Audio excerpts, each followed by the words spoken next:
Assalamualaikum warahmatullahi wabarakatuh. Izin memperkenalkan diri. Perkenalkan, nama saya Berta Danisa, NPM 232100046, Prodi Akuntansi, Fakultas Ekonomi, Universitas Malahayati.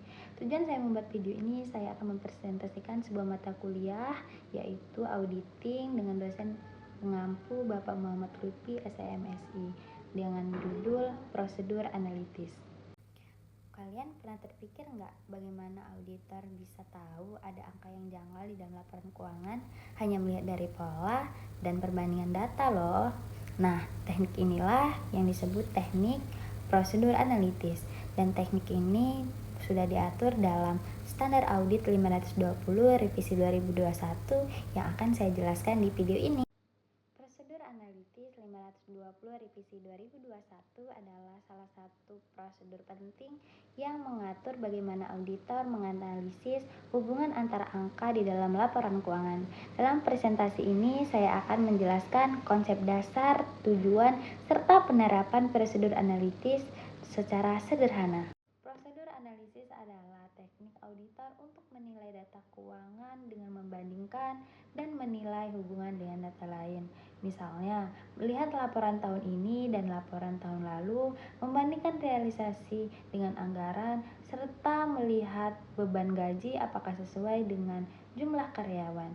Contoh sederhana, bayangin jumlah karyawan naik, tapi total beban gaji malah turun drastis. Nah, pasti itu janggal kan? Disinilah auditor akan mencurigai dan akan memeriksa lebih lanjut.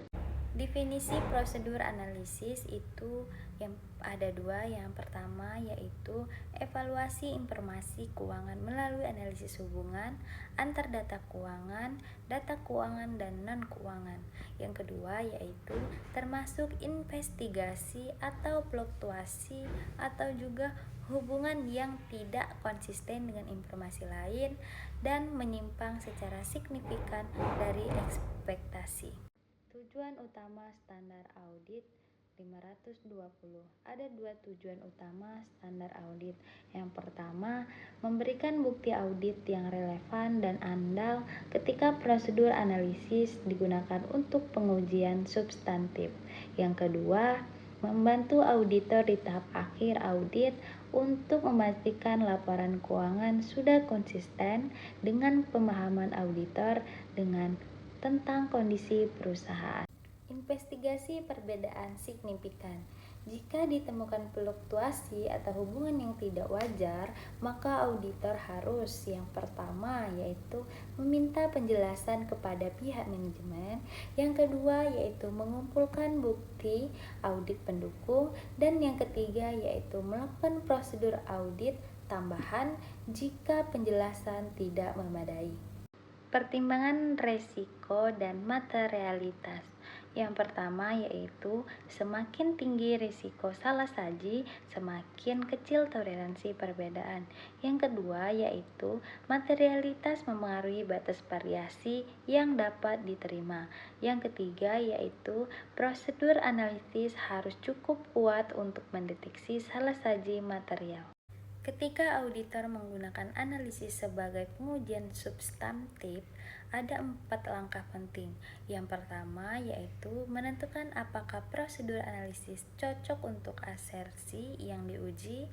Yang kedua yaitu menilai keandalan data yang digunakan.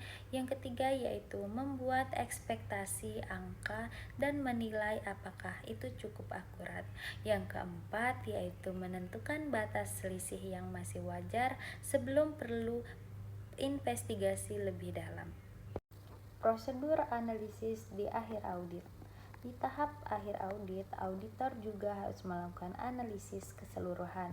Ini seperti melihat gambaran besar untuk memastikan semua temuan audit konsisten.